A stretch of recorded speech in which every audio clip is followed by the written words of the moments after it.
Welcome to An Hour to Give. I'm Sam Laprade. Every single week we get together and speak about volunteerism, philanthropy, and community, and this week is no different. I'd like to introduce you to my friend Patti Murphy from the Youth Services Bureau Foundation. Hello, Patti. How are you? I'm well, Sam. How are you? I'm so good. I love talking about the YSB. You are everywhere. There's not an event I don't see you at. You're all over this city. What's your important role with the foundation? I get to be the very proud executive director of the foundation. We're a team of 4 that fundraise solely for YSB services. Incredible. For those that may not be familiar with the YSB, which we affectionately call YSB, but the Youth Services Bureau, tell us what you do. So we have been operating in the community, supporting youth and families for 65 years. So a real milestone this year, and the services have evolved based on the needs in the community. We work in 4 areas, so shelters and housing, mental health, employment, and youth justice. And sometimes, very occasionally, a young person will come through one of those programs, but also need support in other areas. So it's a lovely umbrella that we are under and able to serve youth in multiple ways. It's really remarkable, and recently you had a very important breakfast. Tell us all about that. So we just hosted our 3rd Rise and Thrive fundraising breakfast at the beautiful horticulture building at Lansdowne.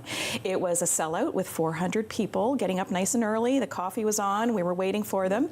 And this year the theme was youth mental health and celebrating youth that access our services, that get support for their families while they're accessing services, and really celebrating a young person, Dex, and how they've moved forward, heading into college in January and wanting to come back and work with YSB, which is just such a beautiful thing. Mm-hmm. And I think, when we think about youth, they may make up a certain percentage of our, of our population right now, but they are the 100% of our future. They are. And so to think about all of the things that they would need to ensure that they have that thriving opportunity to create their own sort of path in the community, but not everyone, unfortunately, is given all of those opportunities to thrive. Is that where you step in? That's where we step in, exactly. And we like to say we walk alongside a young person. We're not in front of them. We are alongside of them. They tell us what they need, and if they're not sure what they need, then we can guide that conversation. And I think, as you said just at the top of that comment, is that we want young people to do what we're doing. You're involved in the community. You're volunteering. We're part of that philanthropic sector. We want to raise our families here. We want young people to do the same thing and to be business owners and to be employees. Perhaps they'll work here at the station. I mean, that's the thing, is to really help them move forward one step at a time, very gradually, not to overwhelm, but to really walk alongside them as they create that journey and sort of unveil their dreams or rediscover their dreams that may have been, sort of covered up for a while. Mm-hmm. And, you talked about all the 4 pillars, if you will, of your work, and I can't help but think about Mayor Mark Sutcliffe recently talking about ending youth homelessness by 2030, and I saw you out at the run, where they're cheering everybody on in terms of ending youth homelessness. This must have been really good news from your perspective. It's good news, and it's doable. I think that if we sometimes put, a mark in the ground and we say we can do this, we want to make sure that it's doable, that it's realistic, and it totally is in Ottawa. We own 2 youth shelters and 4 long-term housing buildings. We want to make sure that the work we're doing is moving those young people along on their path, and so a big piece of our work that was introduced earlier this year is shelter diversion. We studied a program in the Niagara region that was so successful that really looked at how do we welcome people into our shelters. Do they have other options with family, with an auntie, with a grandparent that is viable and safe for them, and that person is willing to take them on for a short time at least. And it's seeing great success. It's only been running for a few months, but those are things that we want to make sure we're being innovative in our work and doing the right things and learning from other partners, either in our own city or far beyond.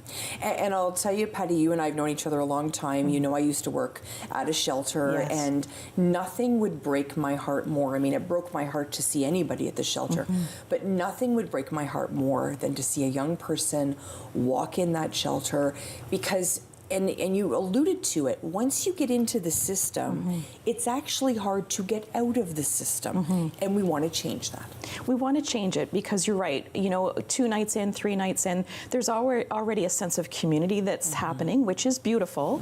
But that young person deserves, maybe they're missing some high school credits, maybe they have struggled with mental health, or they're coming from a family dynamic where there was perhaps some undiagnosed mental health or addiction or some challenges there. We want them to get the support that they need so that they can move forward. We have a classroom on site at our youth drop-in. They can gain those high school credits and graduate.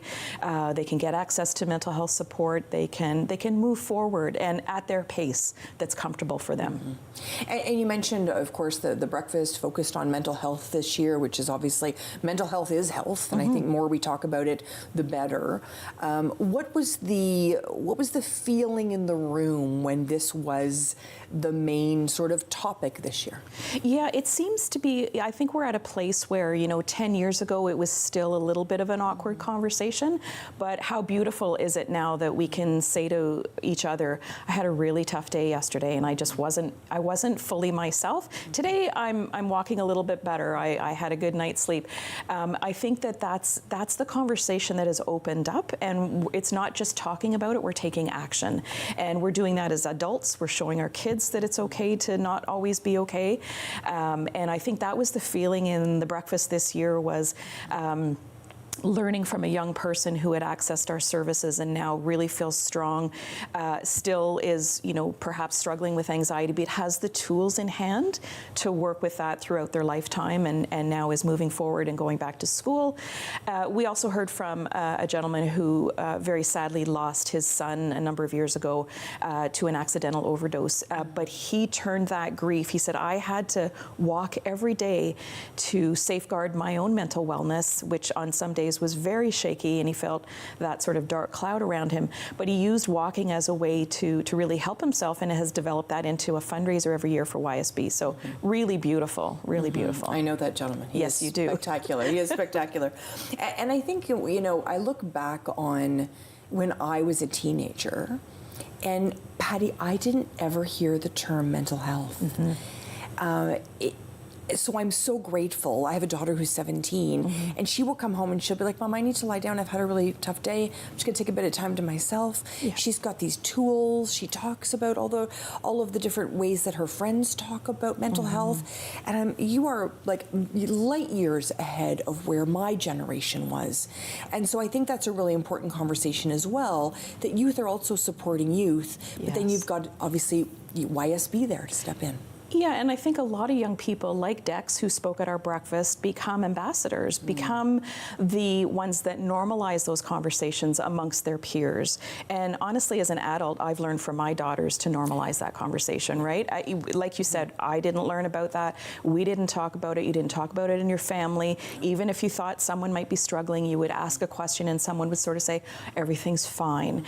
But isn't it beautiful that these conversations have opened up and we're honest about it? It is part of our health, right? Our physical health, our mental health, all of that is health. It is, absolutely. And I think about YSB, I think, it's been, like you said, around for over 65 years. I think you've also evolved to meet the needs of the community. I think about the work, obviously helping people find work as well, young people finding work.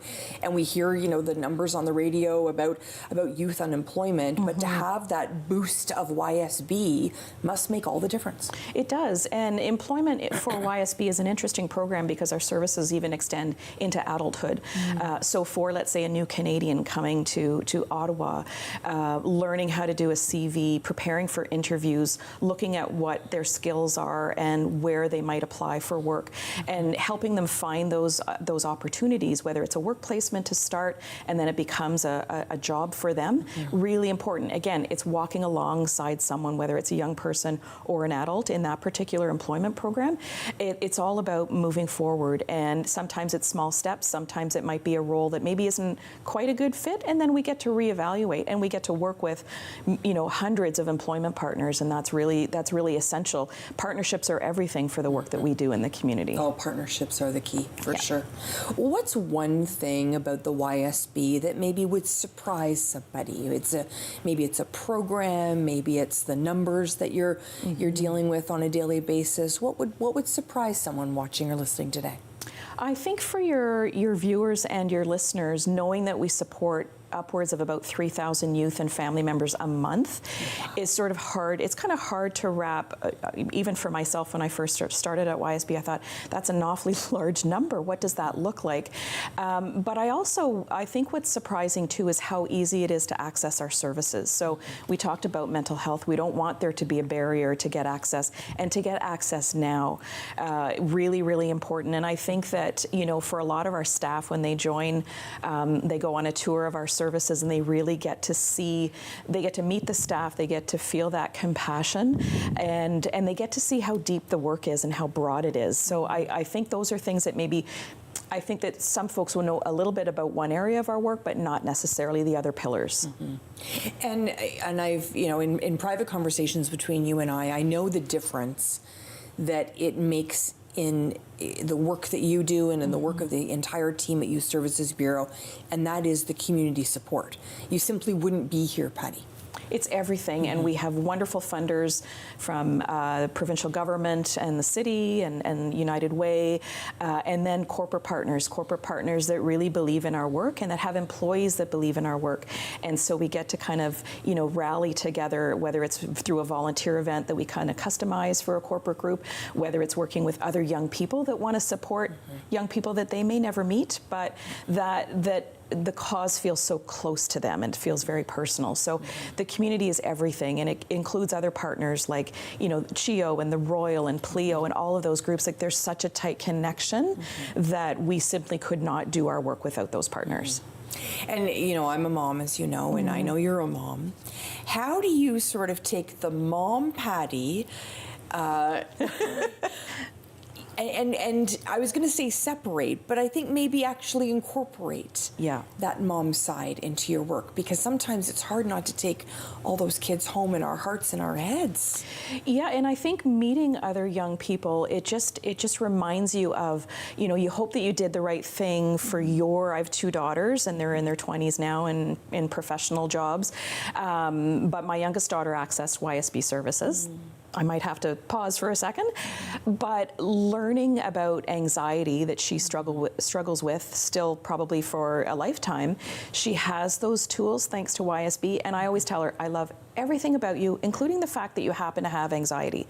It's just part of who she is. So it helped us as parents to, sometimes I think parents think that we're always the teachers, but my goodness, if you open your eyes and your heart and your ears, your young people are also teaching us ourselves. So I think that that's a plus to bring that to work every day as well. Beautifully said. My dear friend Patti, thank you. Thank you so much for sharing. Thank you, Sam. I appreciate it. We've chatted with Patti. We're going to chat with so many other champions of Youth Services Bureau. I know you're going to stay with us here on An Hour to Give.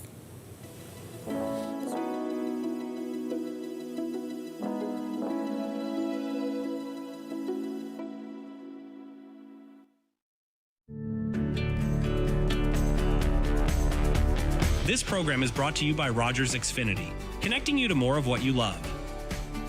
Visit Rogers.com for more details.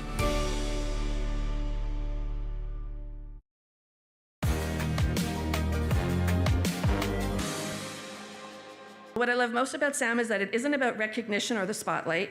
She does it all because she cares. She believes deeply in community, in generosity, and in the power of kindness. Thank you, Sam, for showing us that giving back isn't just what you do, it's who you are.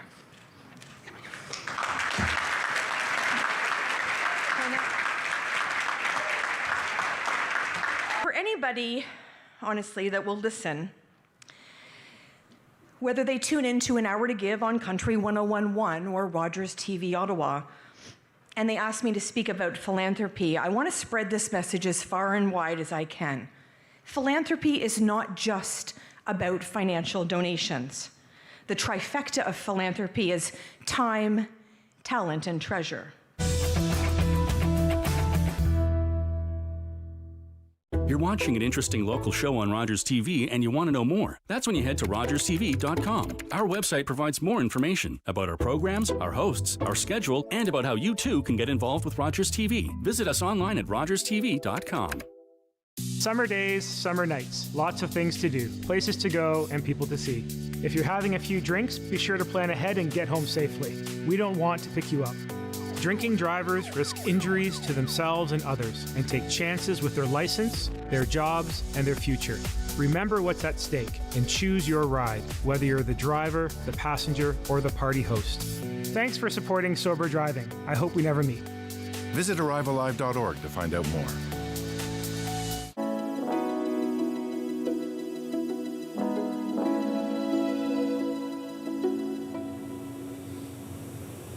And we're back on An Hour to Give. I'm Sam Laprade. Today is all about the Youth Services Bureau. And Tanya Gracie is joining us now, one of the other champions that are loving all the work that's being done at YSB. How are you, Tanya? I'm well, thank you. It's so lovely to be here with you. And you have a very important volunteer role in the community. Tell us what you do. I have the great pleasure of serving as the chair of the board of YSB. So I've been on the board now for 5 years, and the last, just started my third year as the board chair. And when I take you back 5 years, and I know you can do the math as well. That was 2020. It sure was. The world was a little topsy-turvy, if you will. Yes. What sort of inspired you to become part of the board?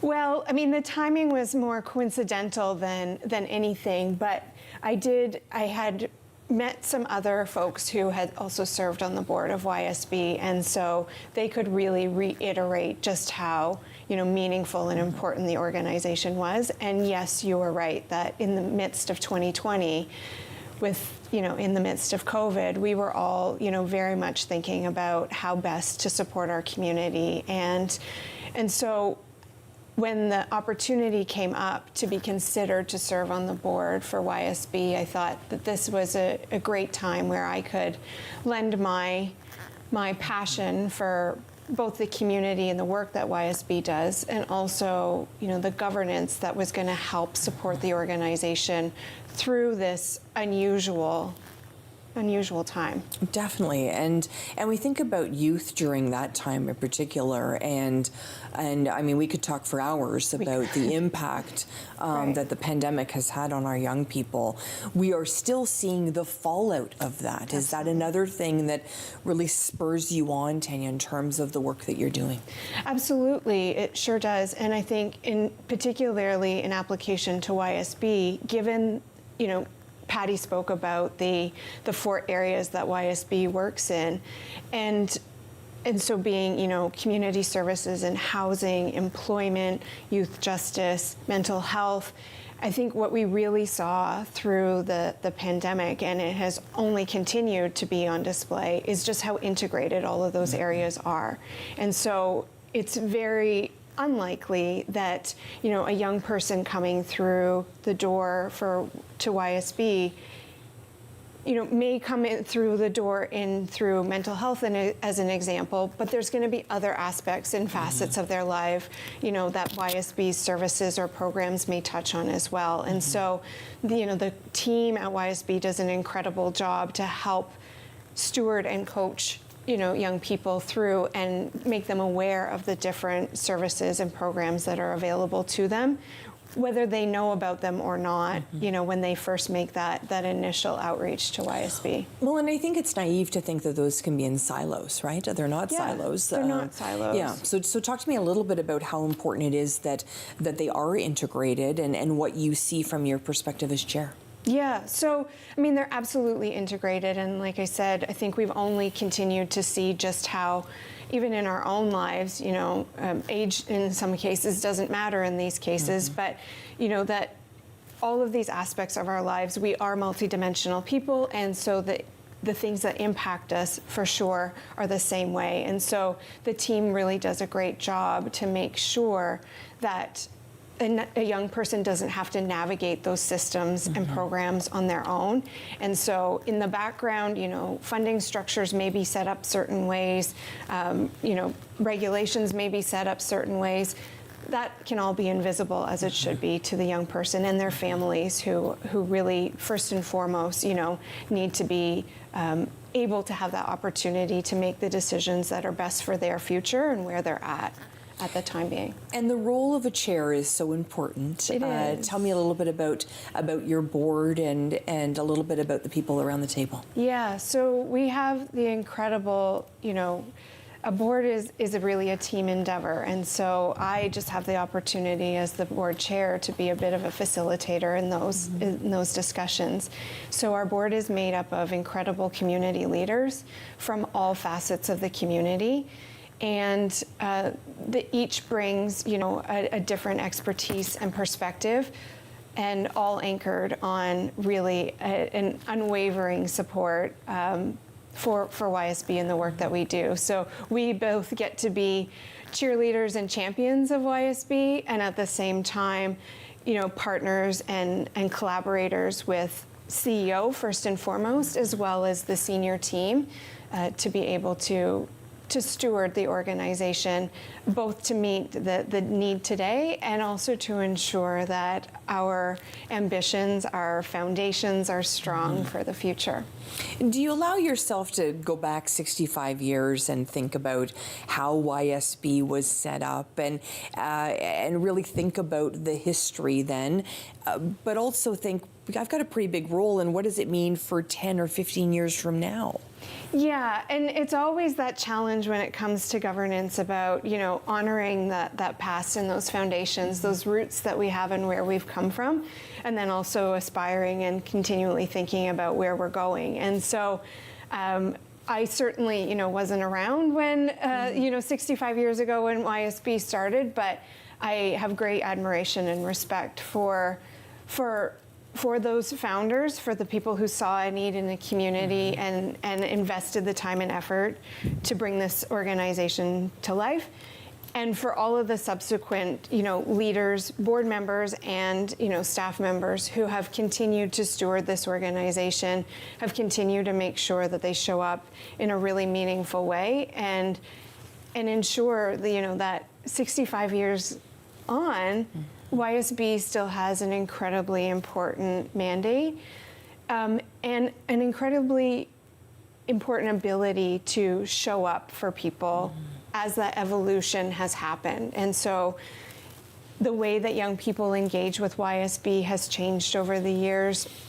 For sure. The spaces that they are in and the voice that they bring, the way that we partner with young people and have that relationship with them, all of those things have evolved, and it's important that the organization be able to do that, and at the same time continue, and I think this is an important role for the board to play, is to continue to be able to help raise our heads up and look at what's coming and enable the organization to plan through systems, through practices, to ensure that we can continue to move forward and continue to serve that need, however it starts to look as we go forward. And through pandemics. Through pandemics or whatever else may, may come our way. Yeah. So whether it's a change in how services are delivered in the community, again, it's really most important that young people have access to the services.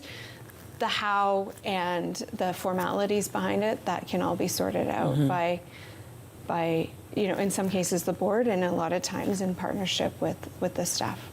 And when I think about, we spoke earlier about how important it is that the community backs the work of YSB, but there's a particular sort of sliver of the community that's so crucial, and that's the business community. Absolutely. Talk to me a little bit about integrating and partnering with people that are owning businesses and leaders in the community. Yeah, and I think the one really unique thing about YSB is that so many of the people who interact with YSB as business leaders are also interacting with YSB as parents or as caregivers or some sort of, extended family and support in the life of a young person. And so the number of times I have spoken with somebody, a peer in the community, a fellow, business professional who has said, my family has benefited immensely, or somebody that I know has benefited immensely from YSB, is, I think, a really unique position for YSB to be in. So it's less of a sell and more of a, this is an opportunity for you to align the values of the business, your business, with YSB, and ensure that those opportunities are there for young people. So it's really a very interesting way, and we see it come about in, in the relationship with the donors that we have. YSB, we were just at the Rise and Thrive breakfast a couple of weeks ago, and again, the number of people that I spoke to who said, this is so uplifting and my organization believes in this, I believe in this too, so I think it's really easy for employees to get behind that support with their organization. We've seen lots of workplaces do really interesting and fun campaigns to support YSB, and also a lot of corporate teams who will come, and do volunteer engagements with YSB. So there's lots of different ways that people can engage, and it really, I think it really illustrates how integrated, again, we live, work, and play all in the same space in our community. Yeah, beautifully said. And I'm just chilly thinking about it, but the coldest night is coming up in February. February will be here before we know it. For sure. And so that is also a night where the community really comes out for you. It is, absolutely. And again, I think, there's so many different ways that the community can engage with YSB, and where their partnerships align and where their values and interests align. And so, coldest night of the year is another one of those great examples where the community has, and increasingly so every year, it feels like the group that we're walking with is bigger and bigger in recognition of, there are young people that, if we can provide that roof over their head, and it's going to make all the difference. So we're happy to have everybody join us. We only have about a minute left, but what keeps you up at night as the chair of YSB? Good question. I think the thing that would keep me, that does keep me up the most at night, is ensuring that, that we're meeting the diversity of needs out there. And so, because a lot of the services that YSB provides, if I think about mental health, if I think about employment, it can take somebody a long time. They can be on a, sort of a very invisible journey to the outside world for a very long time. And so, my hope is always that, people will engage with YSB, whether they think it's a small thing or a big thing, and that we're really in this together.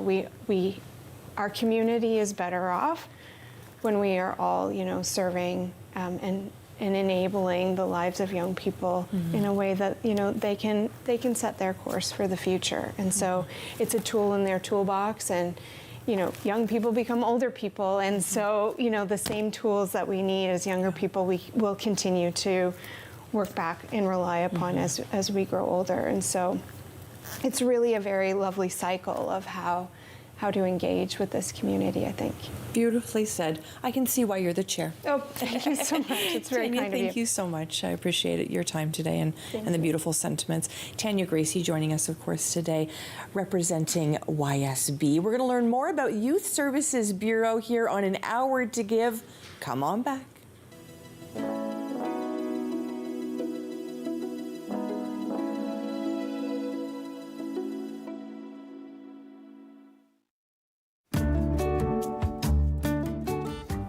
Welcome to Community News and Events on Rogers TV, Channel 22. I'm Ramon DeFranco. Are you a fan of the Disney movie Coco? I know I am. It's based on the Mexican holiday Day of the Dead. From October 31st to November 2nd, the Byward Market will host Ottawa's lively Day of the Dead festival. It's a colorful tribute to loved ones who have passed. Explore traditional crafts and cultural displays while enjoying the flavors of authentic Mexican food. Discover the rich history of Dia de los Muertos with live music, dancing, and more. This joyful celebration blends remembrance and community spirit, making it an experience for all ages. Visit dayofthedeadfestival.ca for details. To have your community news or events listed on our website, please go to rogerstv.com, click on events, and post your event. That's it. For 25 years, you've been helping to make our roads safer by doing the right thing. You've been the designated driver, you've stayed over, called home, you've called a cab or a friend, and planned ahead. Let's keep doing the right thing. Support sober driving by getting yourself and your friends home safely. Do the right thing. Visit ArriveAlive.org to find out more. Arrive Alive. Drive sober. Hello, I'm Liz Dowdswell, Lieutenant Governor of Ontario. In 2008, carbon monoxide, a deadly invisible gas, killed an entire family in our province. That tragedy led to a new law requiring homes with potential CO sources to have alarms. John Gignac's family members passed away that day, and he shares his story to save others. Please make sure you have working CO alarms in your home. Protect your family today.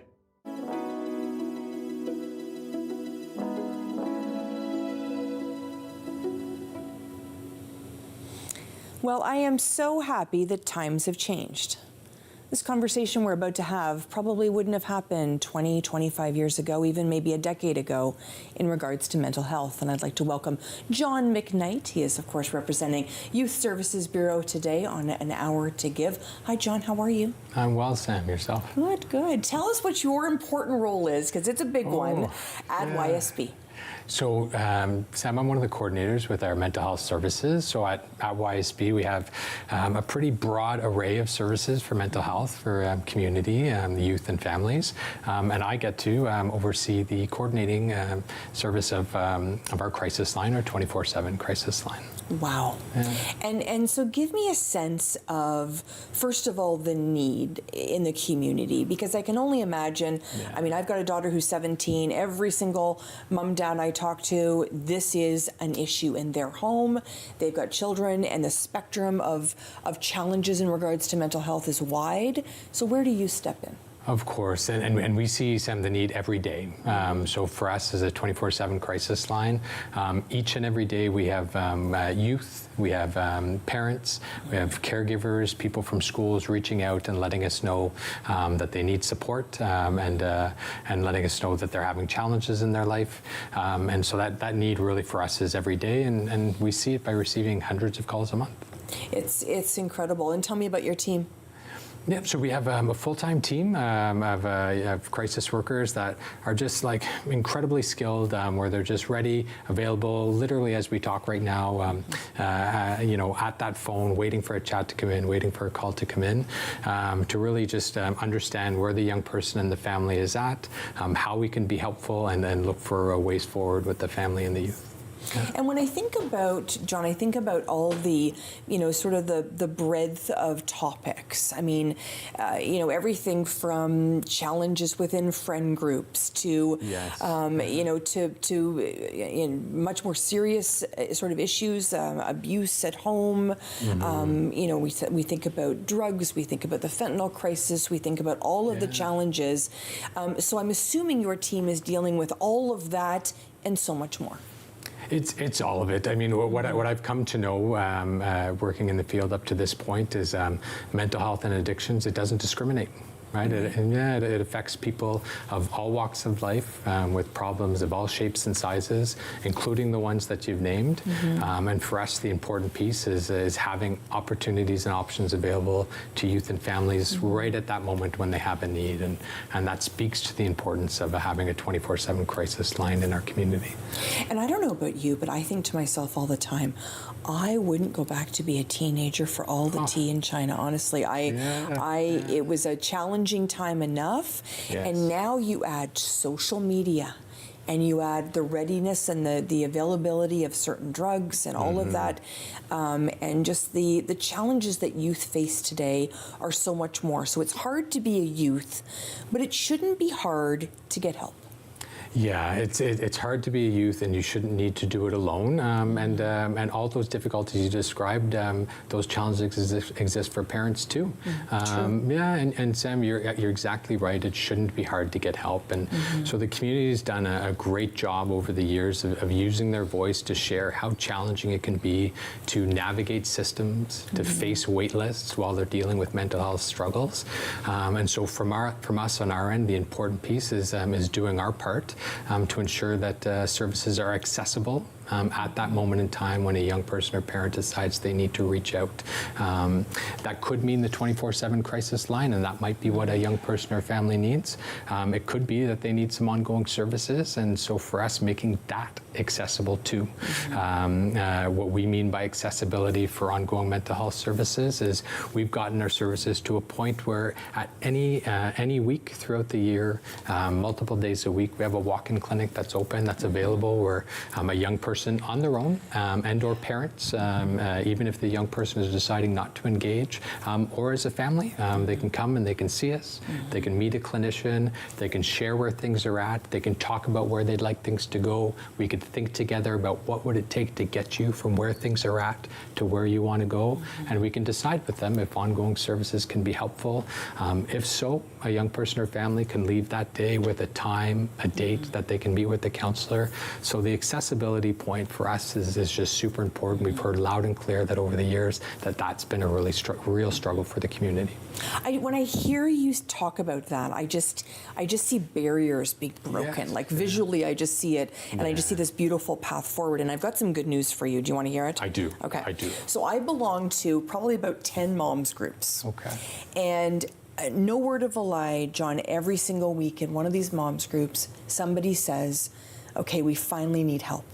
Yeah. We've been dealing with this on our own in the four walls of this house. We cannot do it alone. When I see people recommending where to go, often, very often, YSB and the service you just described is shared. You know, another mom will say, listen, this saved the day for us. So it is out there in the community, but today is all about informing even more people about this. So tell me a little bit how, give me an example. If somebody is wanting this service, walk me through step by step, what are they doing? I think the first thing to think about, Sam, is it's never too soon. Oh, I love that. It's never too soon to ask for help. I had mentioned earlier, mental health doesn't discriminate. There's no reason to feel that you aren't deserving of help. Right, and for us, when we think about it's never too soon, is that first step could be giving us a call, reaching out through a chat, or coming to our walk-in clinic and just letting us know with as much information as you feel comfortable at that time. You can share a little bit of the story, you can share as much as you feel comfortable with, and we'll work with you where you're at. Why did you get into this work, John? For me, I think I continuously saw the need in the community. A much younger version of myself had always worked with youth. Ottawa is very blessed to have so many different services that support youth and families. I've worked for a number of them. What became quite obvious to me is that when people need help, it had been really, really hard. And a number of years ago, I'd seen YSB promoting that they were hiring for a mental health walk-in clinic.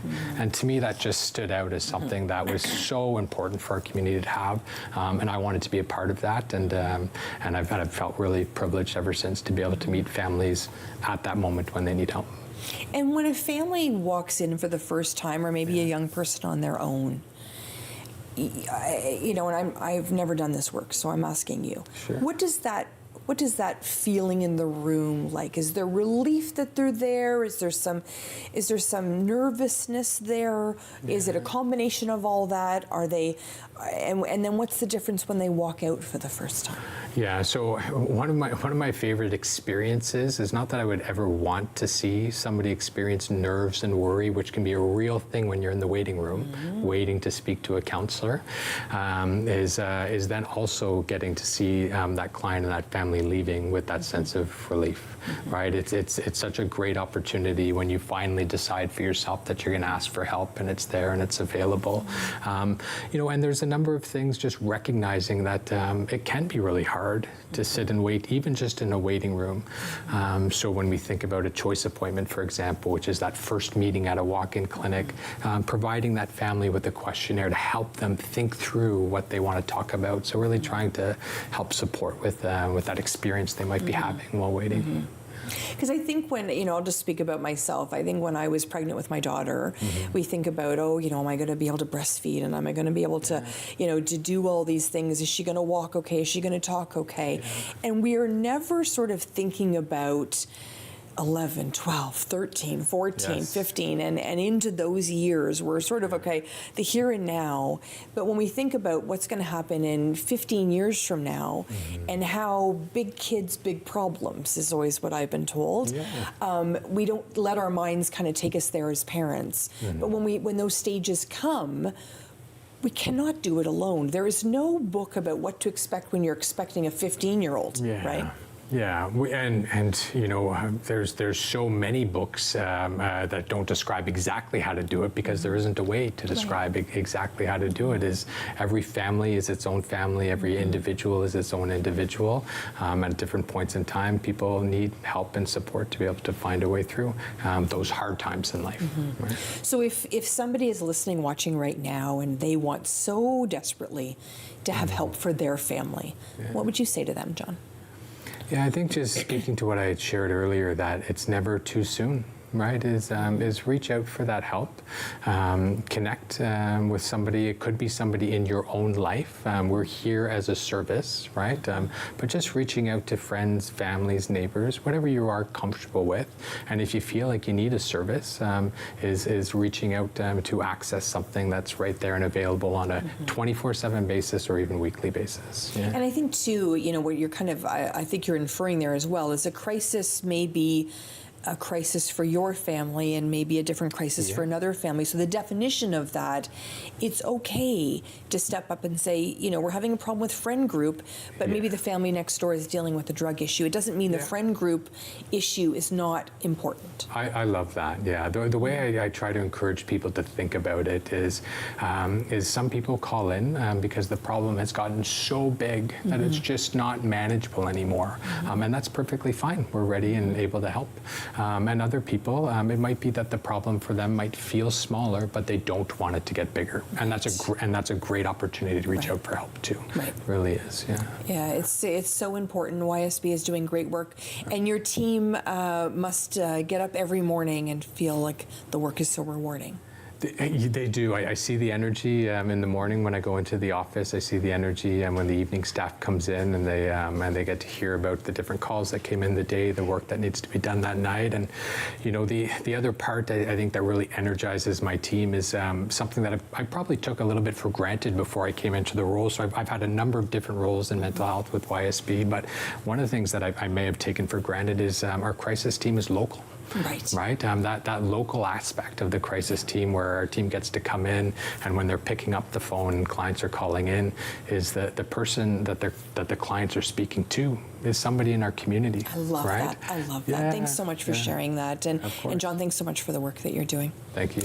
And you heard it from John McKnight. They are available 24/7. Youth Services Bureau is there for you and your family. When we come back, my good buddy Carlos is going to be here. Stay with us on An Hour to Give.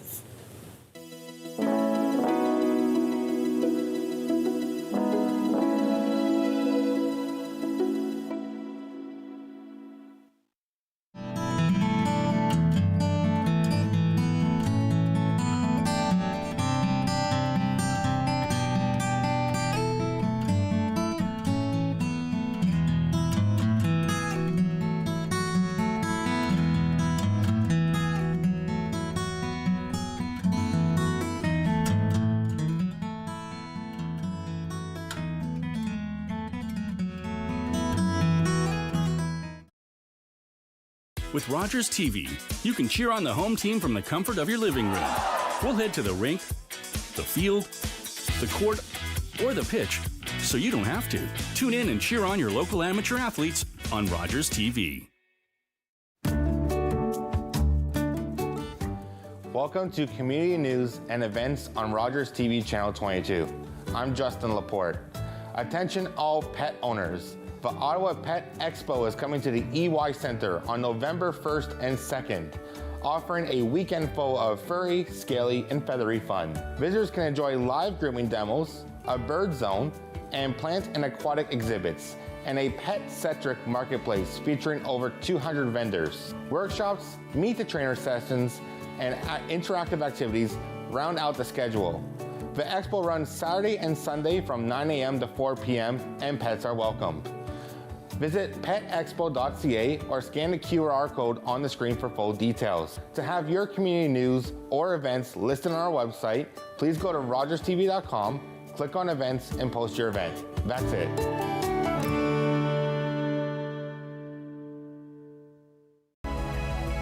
You're invited to join us for the next hour to learn all about the Youth Services Bureau. YSB has been around 65 years and they're helping youth, and they may be able to help you and your family.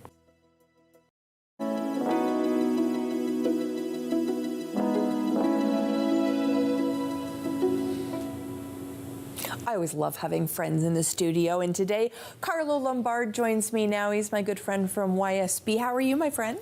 I am fabulous, thank you very much. Now, this is a new role for you at Youth Services Bureau, so tell me what you're doing. Tell me what, well, I'm having the time of my life. Yes. Let's put it that way first. Yeah. I am the events and community specialist with the YSB, and I just joined the team a couple months ago, and it's been such a wonderful experience because I have been fortunate enough to know some of the team members, and especially Patti, that you've just interviewed a few moments ago, over the years. And I've done some work with YSB and, help create some awareness with the great work that they're doing. And so I've always had this real respect in not only the service that's being provided, but the people behind the organization, what they stand for, and the impact they're making. And so when the opportunity came around that there was an opportunity to join the organization, I was like, well, this is amazing. I'm going to jump on this opportunity and go in, with everything I got to try and just really embrace what this organization has been about. And it's been so wonderful. It's been such a eye-opening experience, not just for someone that knows the organization, but really wanted to understand the more intricacies and really kind of be on the ground a little bit to see the people behind the organization. Because we already know the impact, we know the brand, but we also want to understand the people behind it. And that, I'm telling you, Sam, is probably the most amazing thing about the organization. And yes, I'm a little biased now, but you saw John here, you saw Tanya here, you saw Patti here. It's this sincere love for not just what they do, but the community that is YSB, that starts obviously with the team and then build into the clients and the youth that we serve, and then beyond, of course, into the community. It's so funny because when I heard the news, I think I saw on LinkedIn that you would join the team, and I thought, well, now that makes sense. You're so creative, so passionate, so it was a great place for you to land. What's your dreams for this organization? Because you are very creative, you're very collaborative, you're always pulling people in, you've pulled me in to things before. What are you hoping for in terms of your role with this wonderful organization? Well, I mean, I have, like always, I go in, trying to do as many things as possible, get involved as much as possible, but I really feel, once again, the sincere love and respect for this organization, in the sense where my only goal really in the position that I have and the amazing people that I work with is to try and create more awareness about what YSB does. And though we're fortunate, and I heard in your discussions that the name YSB comes up frequently, and it is an organization that is known in our community, but there's also so many people that do not know what this organization does, who they are, and really coming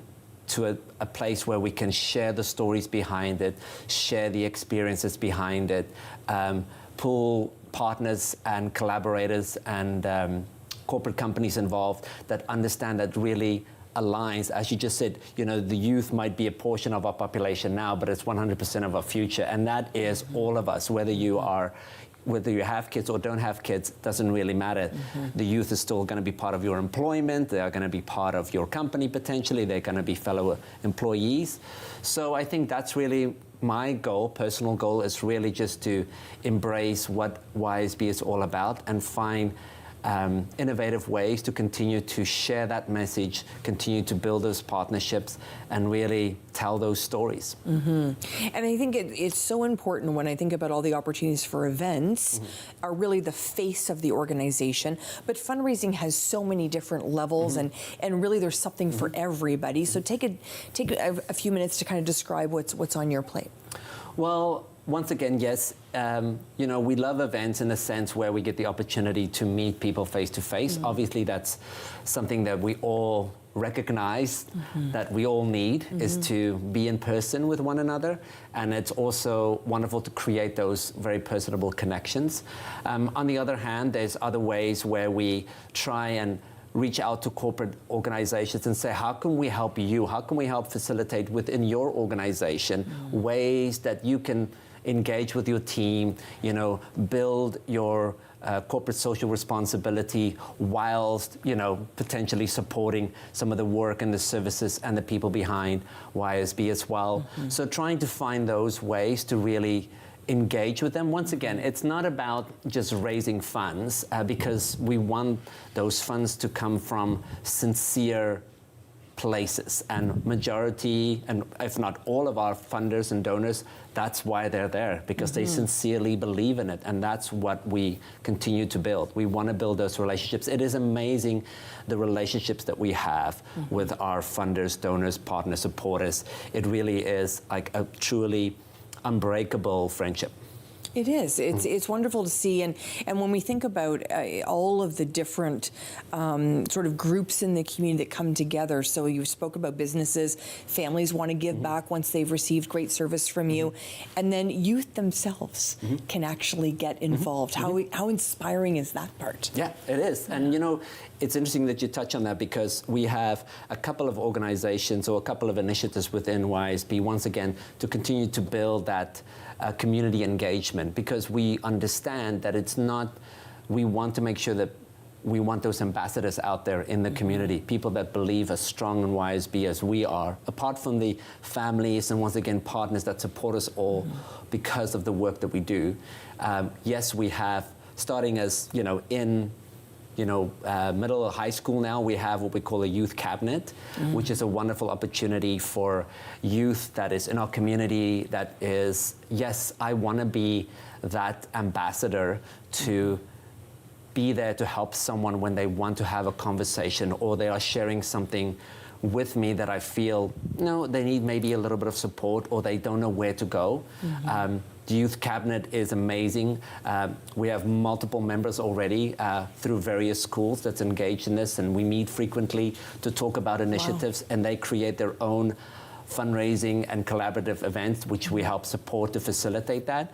So that is what we built, and then we have another aspect which is called our Young Professionals Network, which is an opportunity for, once again, employees, entrepreneurs, anybody in that stage between, you know, once again, 25 to 35 or 40 that is like, okay, I'm within my organization, I'm a dynamic individual, I want to be out on our community, how do I do that? So we kind of group this amazing dynamic group of individuals together.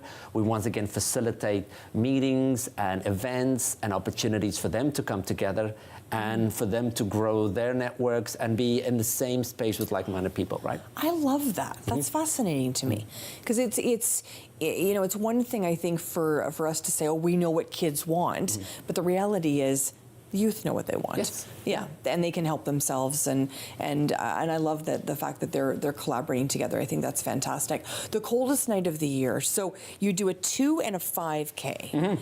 Now I think the 2K is just for me. Is that right?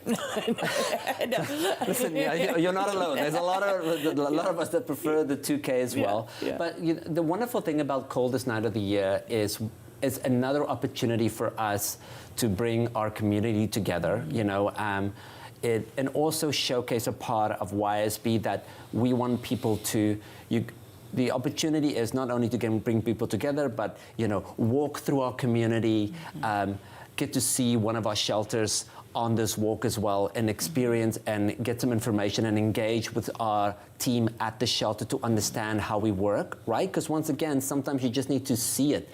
You hear everything, you see everything, but you don't actually get to experience it. So this is a wonderful opportunity for us not just to experience that, how it might feel to be, struggling with housing during the coldest night of the year. That's always a reality of that too. It's a reality of being aware how it feels to be outside or have a youth outside during this really cold time of the year. But then also the reality of this is what it looks like when they are inside and being taken care of by staff like the YSB, and what that environment looks like, and what their support, what their donations, what that actually make happen. So it's a wonderful opportunity to just get engaged, and it's a fun opportunity to get the staff out there, to get them to get some extra steps under their belt, right? And get to walk away with some lovely, there's giveaways, and there's, we get the merchants involved as well, we get the partners involved. It really is just a wonderful experience. But seeing is believing. I mean, when you're actually there and experiencing that,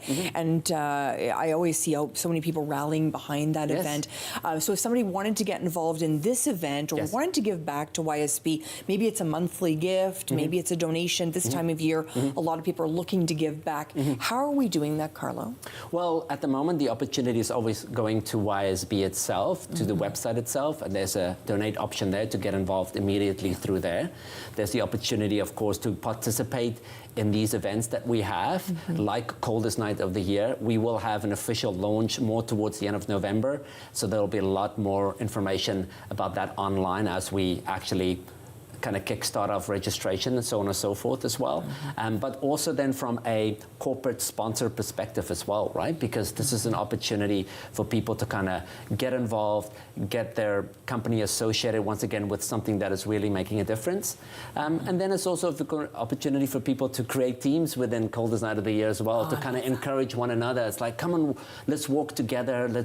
That's why it's such a wonderful, it's a peer-to-peer opportunity to say, hey, I'm going to take my friends and we're all going to go do this together. And we're all going to go, experience the evening together, have a hot chocolate together, do the walk, see what the YSB is all about, but really physically take what we say into action, right? Love it. Yeah. Love it. Thank you so much for your time today, and you have found a place that I know that will not only love everything you can bring, but your passion comes through. Thank you so much. Congratulations. Appreciate it. Thank you very much.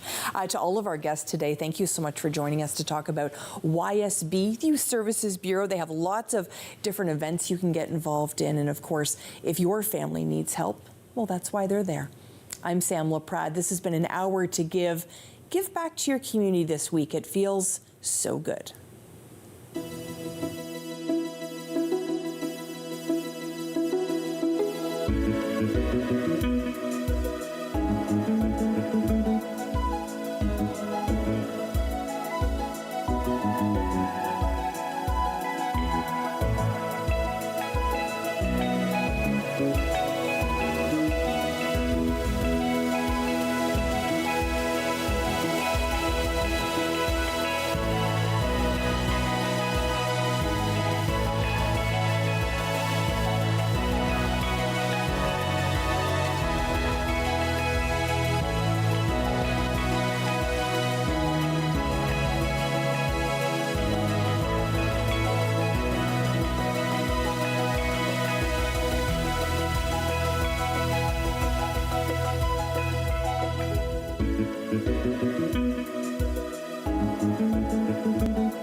Connect with us by visiting our website or email us at comments@rogerstv.com.